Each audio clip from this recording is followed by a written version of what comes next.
And then the other thing, another tip, it would be to kind of in tandem with that is you need to find ways for people to relate informally, because that helps build trust and really helps the team gel together.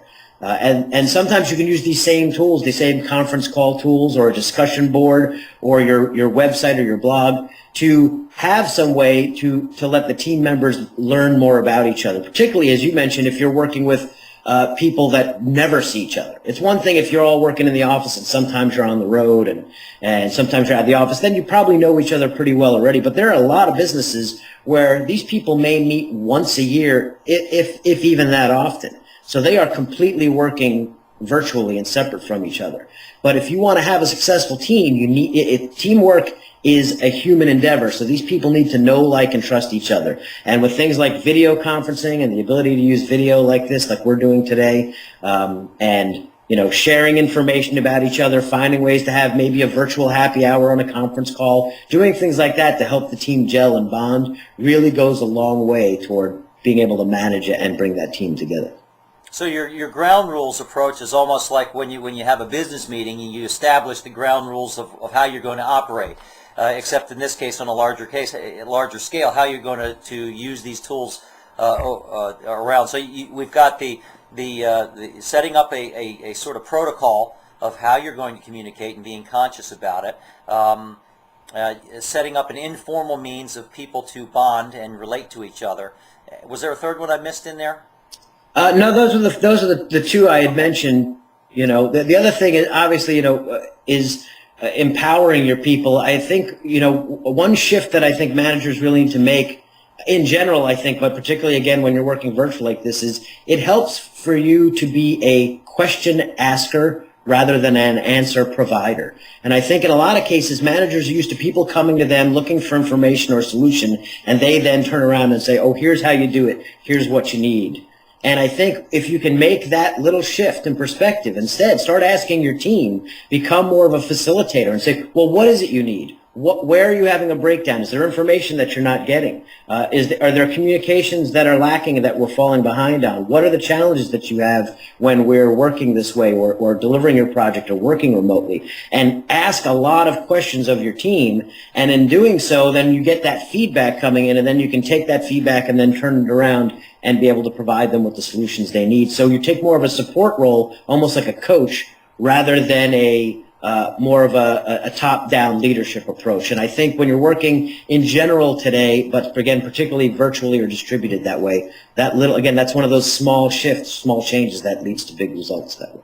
It's interesting that you mentioned that's pure gold, and it's interesting that you mentioned that because I've been reading up on this subject, and that servant leader approach, or that sort of collaborative leader approach for virtual teams seems to be the way that the ones who are successful are going, because it's very hard when you're not physically imposing and omnipresent lording over the people that report to you, to have that sort of that top-down authoritarian approach. So I think you phrased it really well. Thanks. I want to be respectful of your time and so forth. I know as I've gotten to know you, you're sort of a gadget guy. Yeah. And so do you have one thing that you're one gadget that you're looking at right now that really can help some people to involve with setting up the virtual office? Well, I think from a gadget perspective, smartphones are obviously a huge bonus, because a lot of the things that we're talking about, some of these web meetings and the collaboration that we talk about can happen over these smartphones, particularly the Androids and the iPhones that are coming out today are unbelievable, and a lot of these applications shift to there. But I would say, finding some collaboration tool. I'm really, and again, we talk about, that they don't have to cost a lot. The things that I'm using a lot right now myself are a lot of the Google tools that are out there. Google Docs to do real-time collaboration where 2 or 3 people are actually editing a Word document at the same time. Sharing calendars out with Google Calendar.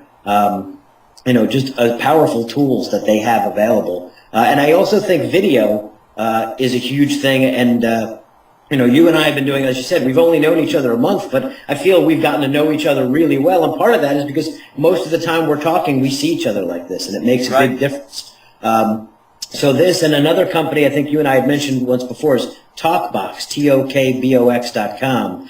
I think for teams, particularly for free, it'll allow you to have up to 20 people on video doing a multi-person video chat. And that's, that kind of ties in with that management thing I was talking about. Informal communication, having those methods available, know, like, and trust, people being able to see each other. So that's a very powerful tool as well.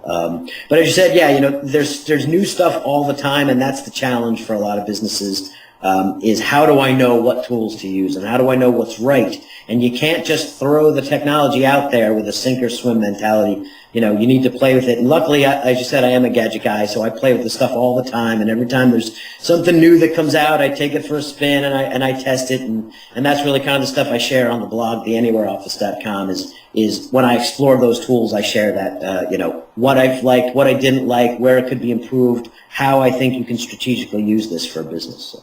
Well, for those of you watching, Phil was on the forefront of this virtual business type of work. You've been doing this now for about a decade, correct? Yeah, about 13 years now. I've been even more. playing at the sandbox, if you want to say. Yes, well, a noted expert on that. You also have something, which, by the way, I want to set up an affiliate relationship with you. You have from the leadership perspective, you have a on-demand course, correct?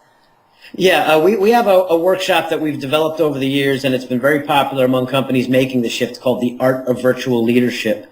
And we used to go on site and teach this workshop, but now what we do is so many companies wanted to do it, and we figured also to practice what we preach, we now make it available on demand. So whether you have one person or 100 people that you want to have trained this way, and the workshop really takes you through the steps of making the transition of managing on-site people to managing off-site. Not even if you've done it before. As I mentioned, a lot of times it's not done thoughtfully or with a strategic approach. So we kind of look at how do you choose the right tools for your group, and how do you build trust across distance, and how do you deal with some of the challenges that are typically there when you're working across time and distance and culturally and all of those things. And it's a 3-hour course.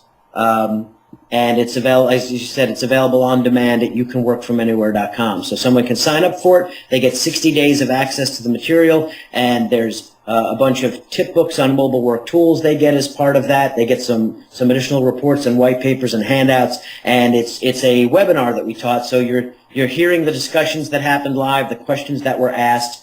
And you're seeing the slides and some of the things that we were sharing out. So it's really just a live webinar that we've made available on demand. So it's the next best thing to being there, and maybe in a more economical format. So.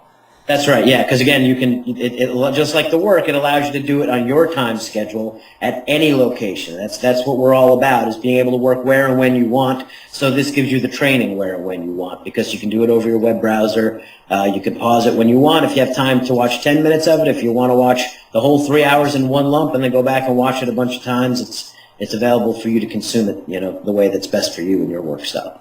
Well, Phil, I want to thank you for the time you've given us here. I can see that, but for those of you who don't know, we're doing this interview in the morning, and the light has started to cascade into Phil's office and is playing with shadows. Sunny Florida, you got to love it. Yes, well, that's beautiful, because we're freezing up here in Maryland. So I'm looking at ice on my canal behind my house. Hey, from anywhere, why not under a palm tree, right? Right, that's right, and I like to think I've got my own little piece of paradise too, but 2 months out of the year I have to deal with this. Yeah, so, there you go. Well, look, Phil, it's been great. Hopefully, you can go to the youcanworkfromanywhere.com and take a look at that. I'm going to write a little bit of a blog about this and emphasize your points, and hopefully we'll be able to do this again when we can put together a series and keep collaborating in the future. Great, I look forward to it, Carl. Thanks so much. Super good. Take care.